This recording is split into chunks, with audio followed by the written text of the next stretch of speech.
भारत की राजधानी दिल्ली में स्थित हुमायूं का मकबरा एक ऐसा मकबरा है जिसके परिसर में एक या दो नहीं बल्कि कुल मिलाकर 100 कब्रें मौजूद हैं। बताया जाता है कि उस जमाने में इस मकबरे को 15 लाख रुपयों की लागत से बनाया गया था और इसको बनाने के लिए मशहूर वास्तुकार मिराक मिर्जा गियास को खास तौर पर बुखारा से बुलवाया गया था।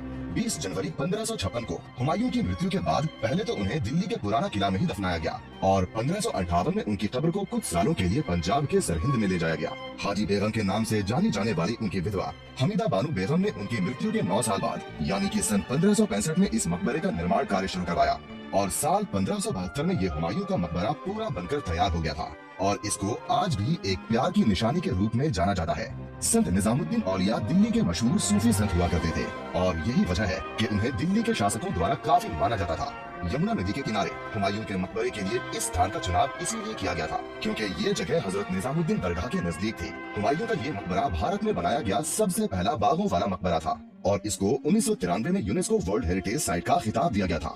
इस मकबरे से जुड़ी एक खास बात ये भी है कि आखिरी मुगल शासक बहादुर शाह जफर ने अपने 3 शहजादों के साथ अंग्रेजों के खिलाफ 1857 में होने वाले प्रथम स्वतंत्रता संग्राम के दौरान यहाँ शरण ली थी।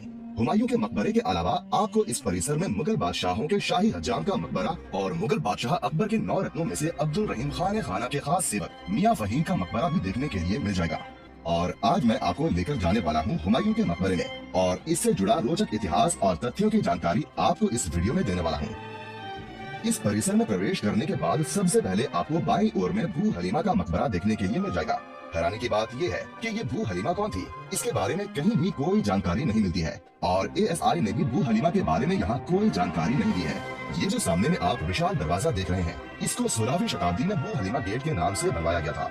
ये गेट भू हलीमा मकबरे के बगीचे तक जाता है और किसी जमाने में इस दरवाजे को खूबसूरत टाइल्स और कलाकारी करके काफी सुंदर बनाया गया था। यही दाईं तरफ में भी आपको 1547 में निर्मित एक खूबसूरत इमारत दिखाई देगी जिसको कहा जाता है ईसा खान का मकबरा।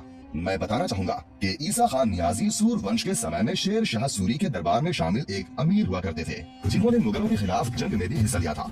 इस मकबरे को ईसा खान ने अपने जिंदा रहते ही बनवाना शुरू करवा दिया था और ये शेर शाह सूरी के बेटे इस्लाम शाह सूरी के शासन काल में बनके तैयार हो गया था। बाद में इस खूबसूरत मकबरे में ईसा खान के परिवार के बाकी सदस्यों को भी दफनाया गया था, इसीलिए आपको यहाँ ईसा खान की कब्र के अलावा 5 और कब्रें भी दिखाई देंगी।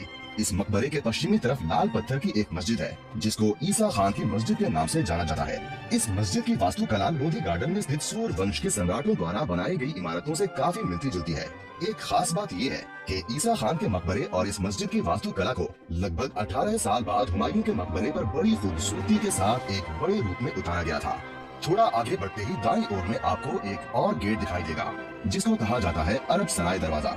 सन 1560 से 1561 के बीच में निर्मित ये 14 मीटर ऊंचा दरवाजा हुमायूं का मकबरा बनाने आए फारसी शिल्पकारों के लिए बनाए गए खास निवास स्थान की ओर जाता था। इस दरवाजे को लाल पत्थर और संगमरमर का उपयोग करके बेहद आकर्षक बनाया गया था। हुमायूं के मकबरे का बाहरी नजारा बेहद खूबसूरत है क्योंकि ये भारत में बनाया गया सबसे पहला बागों वाला मकबरा था। सम्राट हुमायूं की मृत्यु के बाद हमीदा बेगम ने फारसी वास्तुकारों को बुलाया और उनसे कहा कि वे इतना शानदार मकबरा बनाए कि दुनिया इसे आने वाले युगों तक याद रखे।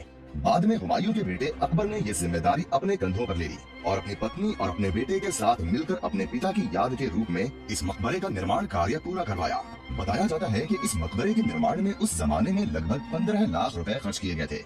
एक फारसी वास्तुकार मिराक मिर्जा गियास ने इस मकबरे को डिजाइन किया था जिन्हें हेरात बुखारा से विशेष रूप से इस इमारत के निर्माण कार्य के लिए बुलवाया गया था। इस इमारत के पूरा होने से पहले ही वे चल बसे, लेकिन उनके बेटे सैयद मोहम्मद ने अपने पिता का काम पूरा किया और मकबरा 1572 में बनकर पूरा हुआ।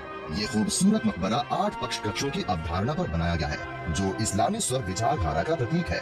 जैसा कि हुमायूं का मकबरा हमीदा बेगम द्वारा बनाया गया उनके पति की मृत्यु के बाद उनकी स्मृति है, ठीक वैसे ही मुगल सम्राट शाहजहां को अपनी पत्नी मुमताज महल की मृत्यु के बाद एक भव्य स्मारक बनाने की प्रेरणा मिली और लगभग 1 सदी बाद ताजमहल बनवाया गया।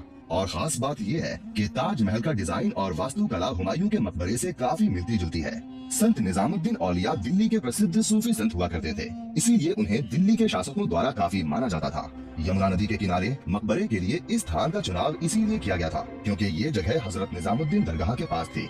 ये जो सामने में आप दरवाजा देख रहे हैं, ये यहाँ का पश्चिमी यानी वेस्ट गेट है जिसको देखकर आपको ताजमहल के दरवाजे की याद जरूर आएगी क्योंकि इसको बनाने में प्रयोग की गई वास्तुकला बिल्कुल वैसी ही है। इसके अंदर आपको ईसा खान के मकबरे में की गई खुदाई के दौरान मिले उस जमाने के कुछ अवशेष भी देखने के लिए मिल जाएंगे। यही नहीं बल्कि आपको यहाँ हुमायूं के मकबरे का एक मॉडल भी दिखाई देगा, जिसमें इस मकबरे के हर भाग को दर्शाया गया है। हुमायूं ने अपने शासनकाल के दौरान फारसी स्थापत्य कला के सिद्धांतों का ज्ञान प्राप्त किया था और इसीलिए कई लोगों का मानना है कि उन्होंने खुद ही इस मकबरे की योजना बनाई थी। हालांकि इस बात का कोई अभिलेख नहीं पाया गया है। ये मकबरा एक वर्गाकार उद्यान यानी कि स्क्वायर शेप्ड गार्डन के केंद्र में स्थित है और 4 बागों द्वारा 4 मुख्य भागों में विभाजित है। इसमें जगह जगह पर आपको नालियां दिखाई देंगी, जिनसे यहाँ चारों तरफ बने उद्यानों में पानी पहुँचाया जाता था। यहाँ आपको हर जगह फव्वारे भी देखने के लिए मिल जाएंगे, जिनके चलाए जाने पर यहाँ का माहौल गर्मियों में भी ठंडा और खुशनुमा हो जाया करता था। मैं बताना चाहूंगा कि हुमायूं का मकबरा फारसी और हिंदू वास्तुकला के मिश्रण से बनाया गया है। इसके आले, कॉरिडोर और ऊंचे दोहरे गुंबद फारसी वास्तुकला के उदाहरण हैं और छतरियां भारतीय वास्तुकला के नमूने हैं। इस मकबरे के ऊपर बना गुंबद 42.5 मीटर ऊंचा है और इस स्मारक की जहाँ से शुरुआत होती है, वहाँ से शुरू होने वाले 2 प्लेटफॉर्म को अलग करने के लिए सीढ़ियों का निर्माण किया गया है। लाल बलुआ पत्थर से बनाए गए इस खूबसूरत मकबरे की खांचेदार कोनों वाली 2 मंजिल की संरचना 7 मीटर ऊंचे चबूतरे पर खड़ी है। ऐसा माना जाता है कि हुमायूं के मकबरे ने एक नई परंपरा की शुरुआत की थी, जिसकी सबसे बड़ी उपलब्धि आगरा का ताजमहल मानी जाती है। इन दोनों इमारतों के पीछे एक ही तरह की प्रेरणा है। एक का निर्माण एक समर्पित पत्नी ने अपने पति के लिए करवाया और दूसरे का निर्माण एक समर्पित पति ने अपनी पत्नी के लिए। आपकी जानकारी के लिए मैं बता देता हूँ कि इस मकबरे में मुगल वंश के अनेकों शासक दफन हैं और इससे जुड़ी एक खास बात ये भी है कि आखिरी मुगल शासक बहादुर शाह जफर ने अपने 3 शहजादों के साथ अंग्रेजों के खिलाफ 1857 में होने वाले प्रथम स्वतंत्रता संग्राम के दौरान इस मकबरे में शरण ली थी। ऊपर चढ़ने के बाद चारों तरफ आपको कुछ कक्ष दिखाई देंगे, जिनके ऊपर जालीदार झरोखे बने हुए हैं। यहाँ हर कक्ष के बाहर एक कब्र बनी है, जो कि मुगल वंश के परिवार के लोगों की ही कब्रें हैं। यहाँ की दीवारों और छत पर आपको मुगल वास्तुकला की खूबसूरत कलाकारी देखने के लिए मिल जाएगी। ठीक ऐसी ही कलाकारी मैंने आपको अकबर के मकबरे में और आगरा के किले में भी दिखाई थी। आइए अब इस मकबरे की मुख्य इमारत के अंदर चलते हैं, जहाँ मुगल बादशाह हुमायूं की कब्र है। यहाँ प्रवेश करने के बाद आप देखेंगे कि यहाँ की दीवारों और छत पर बेहद खूबसूरत कलाकारी की गई है। तो आइए अब हम आगे चलते हैं और देखते हैं मुगल सम्राट हुमायूं की कब्र। तो ये है इस परिसर में स्थित मुख्य मकबरा और ये सामने वाली कब्र बाबर के बेटे और अकबर के पिता मुगल साम्राज्य के दूसरे बादशाह हुमायूं की है, जिसको देखने हर साल लाखों की संख्या में लोग यहाँ आते हैं। इस कब्र के ऊपर उस जमाने का एक लैंप लगा हुआ है। ठीक ऐसा ही लैंप मैंने आपको आगरा में अकबर के मकबरे में भी दिखाया था। इस कमरे में खूबसूरत झरोखे बनाए गए हैं और यहाँ की छत और दीवारों को भी सुंदर कलाकारी करके सजाया गया है। मैं बताना चाहूंगा कि हुमायूं के मकबरे को मुगलों का छात्रावास भी कहा जाता है, क्योंकि यहाँ 1 या 2 नहीं बल्कि इस पूरे परिसर के अंदर 100 कब्रें हैं। लेकिन इन कब्रों पर कुछ भी ना लिखे रहने की वजह से ये सभी किनकी हैं, ये पहचान पाना बहुत मुश्किल है। मुगल सम्राट हुमायूं और उनकी बेगम हमीदा बानो के अलावा इस परिसर में मुगल सम्राट शाहजहां के बड़े बेटे दारा शिकोह और कई उत्तराधिकारी मुगल सम्राट जैसे कि जहांगीर शाह, फर्रुख शियार, रफीउल दर्जत, रफीउल दौलत और आलमगीर द्वितीय की कब्रें मौजूद हैं। इस मुख्य इमारत के पास में ही आपको ये दरवाजा दिखाई देगा, जिसको कहा जाता है चिल्ला गेट, जिसको उस जमाने में हजरत निजामुद्दीन दरगाह तक जाने के लिए इस्तेमाल में लाया जाता था।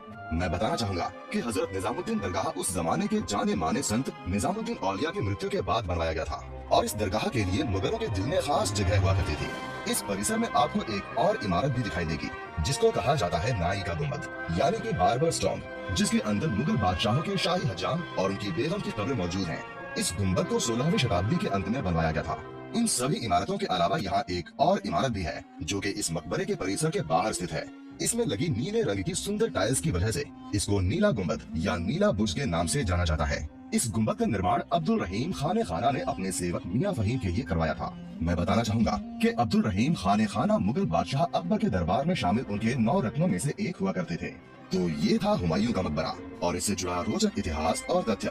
अगर आप चाहते हैं कि मैं किसी खास इमारत का वीडियो आपके लिए बनाऊं, तो उस जगह का नाम नीचे कमेंट करके जरूर बताएं।